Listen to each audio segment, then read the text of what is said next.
আমরা যে কাজটি করে থাকি ভিডিও ছোট করার জন্য খুব তাড়াহুড়োভাবে কথা বলি। তাড়াহুড়োভাবে কথা বলতে যেয়ে যে তথ্যটি আমরা মানুষকে শেয়ার করি সেটি মানুষ আর বুঝতে পারে না। আর যখন বুঝতে না পারে তখন দেখা যাচ্ছে আপনার পেজটি ছেড়ে তারা চলে যায়। ফলো করলেও তারা আনফলো করে দেয়, যেহেতু আপনি প্রতিনিয়ত এ ধরনের ভিডিও আপলোড করছেন। এই জন্য চেষ্টা করবেন দিনে আপনাকে 10টি ভিডিও আপলোড করতে হবে না, আপনি দিনে একটি ভিডিও আপলোড করুন, সে ভিডিওটি যেন সুন্দর হয়, মানুষ বুঝতে পারে আপনি কি বোঝাতে চেয়েছেন এবং যে তথ্যটি আপনি শেয়ার করছেন সেটি যেন মানুষ কাজে লাগাতে পারে।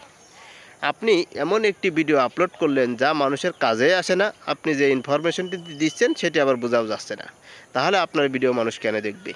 আপনাকে আকৃষ্ট করতে হবে আপনাকে তথ্য দিয়ে।